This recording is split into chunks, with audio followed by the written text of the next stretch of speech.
everyone. This is the Alex Manassa, here to give you the engineer's perspective on things in your world. I want to talk about risk. Now, I've mentioned a risk before, right? Roughly speaking, I hate this definition of risk. It's the impact of something negative happening versus the probability that it happens, right? You have to weigh those two different things. So this day with the coronavirus, you get to see the irrationality of risk management in the average person, okay? A lot of people are scared to death. When you say things like, you're going to kill grandma, you're not wrong and you're not right either, okay? There is a probability that grandma gets sick, and there's a probability that grandma dies based on her getting sick, right? The probability of her getting sick, I don't know what that number is. You'd actually have to take the populations of the area and divide by, that would be the numerator. I'm sorry, that's the denominator in the equation. The numerator would be the number of people who have gotten sick. You could also do rates of change, how many people have gotten sick in the last month, in these age ranges, in these different circumstances. It's a ton of data. You're never going to get it. It's going to take 10 years to study 1 year's worth of data. That's kind of how it's going to go. That's why these experts are usually pretty wrong. It's not necessarily their fault, but it's just that the deck is completely stacked against them. There's just way too much going on, all right? So you have to do risk management. And that means you don't know probabilities and you don't know impacts. When this COVID thing first started, we thought the impact was going to be a massive plague. We were told 200,000 dead at the least, right? It's going to be up to 2 million. That's a lot of people. That's out of 330 million people in the United States, roughly speaking. 2 million of them is, 2/3% or something, right? So that's a lot. That's 0.6 or 0.7 Americans, 0.7% of Americans dead. It's a good number. It's a pretty big number, right? When we started learning the probabilities of mortality if you have the virus, and we started learning the probabilities of catching it, which is more difficult to pin down, and you start learning what factors change both of those probabilities, then you start to get a clear picture on what the risk actually is, okay?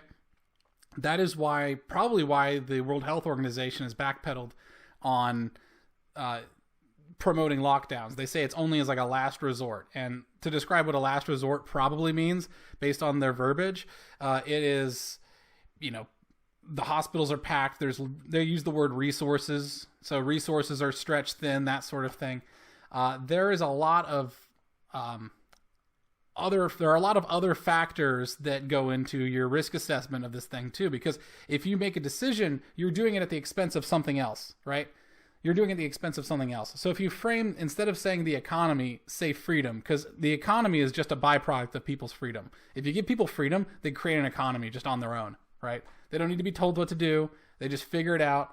They figure out, oh, I got a lemon tree, time to sell some lemons. Person says, well, I've got, tons of dough. I'm going to go ahead and start making lemon meringue pie or something like that, right? People just figure stuff out.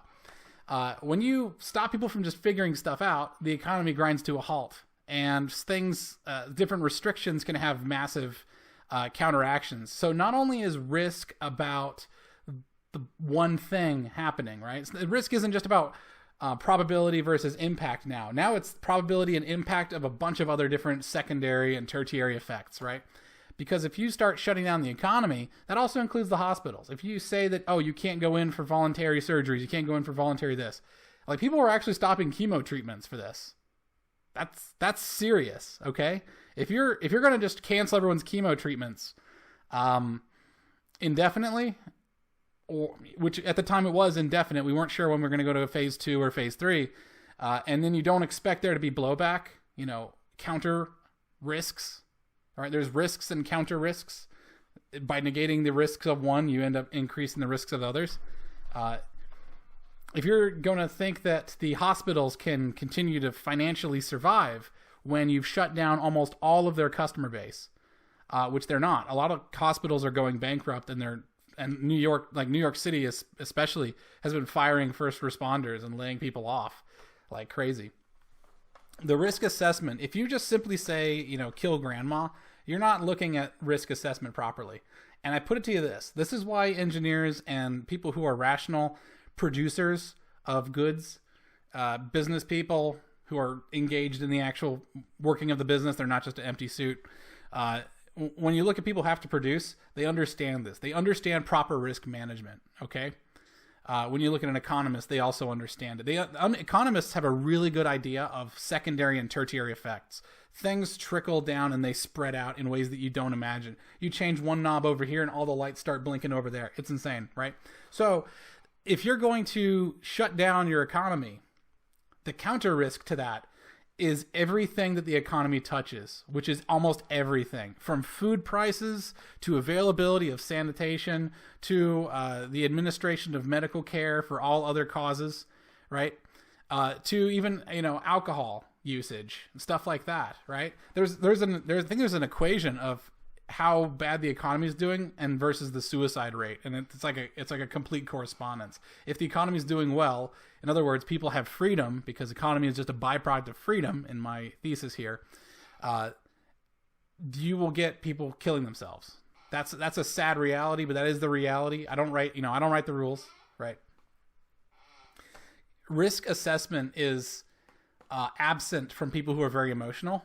I don't make decisions when I'm emotional. In fact, I'm kind of a stoic. I didn't really know what stoicism is. I don't really know what their tenets are exactly. It seems to be just to be very moderated in your temperament.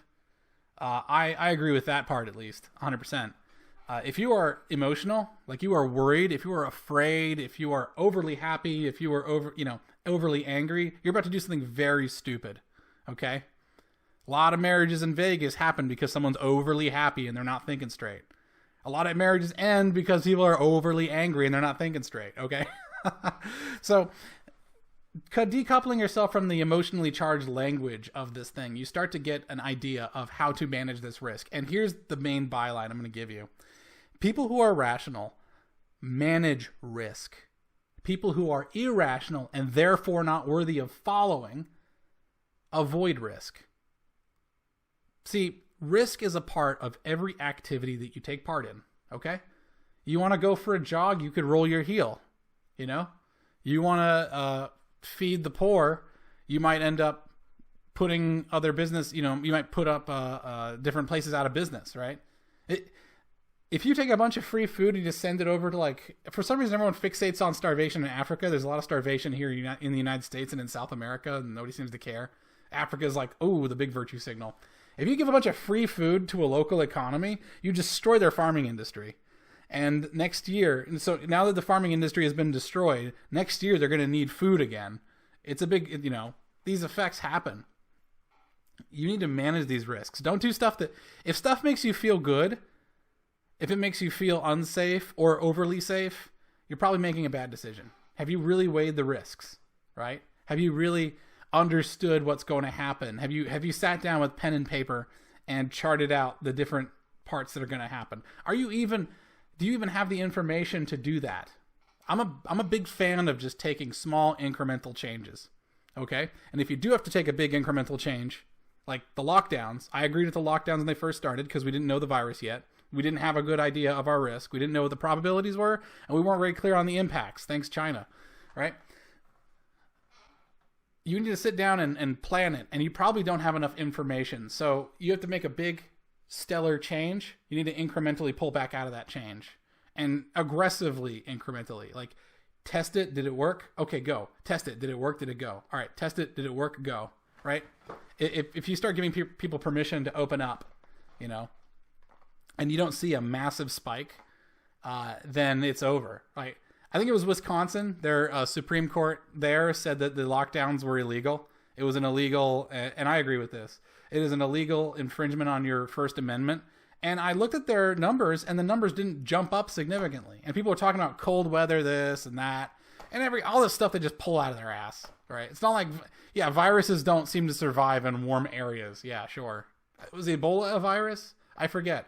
If viruses need cold areas necessarily, then why do they keep outbreaking in areas that are like Wuhan or Africa or South America? These are not cold areas. Okay. I've never heard of the Swedish flu. Okay. I've never, right? You gotta be kidding me. Anyways, that fallacy needs to die. By the way, if you find a pattern of contradictions, you've probably found some BS. and it's time to start questioning it. So I'm not saying that cold weather doesn't make it worse. I'm just saying it smells a little bit to me, right? Smells a tinge of the BS. In Wisconsin, which is the cold weather area, and they completely stopped all restrictions. I think the restrictions were all gone, right? Same thing with Sweden, but Sweden's overplayed. Everybody knows Sweden, right? I looked at their numbers, and it went up a little bit, and then it just flattened. I was like, okay, I don't see this massive spike. I'm looking at this graph right now. I'm not seeing the end of the world. And that was back in like May. I think I was like mid-May or something. Maybe June was when we got the numbers, because it takes about 2 weeks, a week to 2 weeks to incubate in the human body. And when I saw that, I was like, all right, lockdowns need to stop. That's what I would have done. That's what I was saying to do, right? As soon as you found out that there wasn't going to be some massive spike, just open it. Once you find out that there's certain comorbidities, open it, right? I'd rather have the economy running and everyone who doesn't have a major comorbidity to go out, have their freedom, produce the economy. The economy is what puts food on your table and gives you medical care, by the way. So if you're like, oh, one economy is not worth the life, you're an idiot. Okay? Every single life on this planet exists because of the economy. All right? The economy is our life support. So, I would have rather let everyone who didn't have a comorbidity, who was willing to take... I wish I could just tell people the percentage chance of you catching it, what to expect, and what's the mortality rate for your demographic, right? If I could give you that swag and I said, here's your numbers, go and take your own risk, and if you don't feel comfortable taking this risk, we're going to put you under like house containment or something, hunker down in your house. We're going to give you like a moderate stipend. It's not going to be as good. We're going to freeze your... We don't want to financially incentivize you to sequester yourself, but here's a tiny bit of money to keep yourself going, and we're going to give a moratorium on your evictions and stuff, right? So it is going to be financially harmful to go under self-quarantine, but it is possible and you'll be taken care of. I would have rather done that and let everyone else have their freedom than grind everything to a halt, because it's ridiculous. This is hurting the poor more than it's hurting anybody else. Food prices don't bother me. Like my grocery bills went up like 50%. That doesn't bother me. It's bothering people who are really on the tight line of poverty. So a bunch of Ivy Leaguers and old geezers are out there telling everyone to shut down the economy while people are having trouble putting food on the table. Like, go on a hunger strike in solidarity or shut up at this point. Like, you're managing the risk for other people, not yourself. This is America, where we do not manage other people's risk. People get to take their own risks, within reason. I know. I mean, I think like you do base jump. I think the main thing about base jumping is that the cost to go save your butt is just too high, right? I don't know why. I mean, they probably just don't want you killing yourself, but you can jump off of buildings. You can jump out of planes. You can put a rubber band on yourself while you're doing it and do a bungee thing, right? There's a lot of ways to get yourself killed. Seat belts are kind of the weird one, because that's mostly mitigating your own risk. So there's an argument to be made about seatbelt laws, if that's okay or not. I mean, I kind of think that they're a good idea. I think if you got rid of the seatbelt laws, you might see the American demographic change a little bit. People who are not very smart are going to be ejecting themselves. It might be another situation where the hospital bills to fix you. Like before, maybe like 40 years ago, we just leave you for dead. Now we feel like we have an obligation to save your life. Go figure. Managing other people's risk just seems wrong to me. And going by that principle, it looks like now the World Health Organization's backpedaled. Maybe they agree. I don't know. Doesn't really matter. We don't answer to any World Health Organization. I'm not going to tell you to stop going to work or tell you to stop eating a certain thing because it poses a risk to me. Okay, I manage my own risks. That's my risk. I own it. I own my risk. All right. If I want to get a handout or someone help me out to help me manage my risk, let's say I've got like a serious issue with like peanut butter. If you just have peanut butter breath, it just kills me. Then and people want to help me out. That's a thing that can happen. But I'm not going to tell you to stop eating peanut butter. All right. This is just like a peanut butter allergy, right? If I have peanut butter, and then if I eat some peanut butter sandwich, then I give you mouth-to-mouth resuscitation and you're allergic to it, and I kill you, should that just be an argument for me to stop eating peanut butter, right? I don't know. Affecting other people's risks, I don't know. I'm not down with that. I think that we have such a terrible job. We do such a terrible job of managing other people's affairs that it seems ludicrous to me that we do that. All right. This has been the Alex Manassa giving you the engineer's perspective on risk management versus risk avoidance, which is stupid in and of itself. And giving you the engineer's perspective. All right. If you like the videos, if you want to see more videos, or you want to learn about how to make circuit boards or program microcontrollers, feel free to hit the like button and subscribe button. If you particularly like this video, hit the like button. And I will see you guys later. Bye.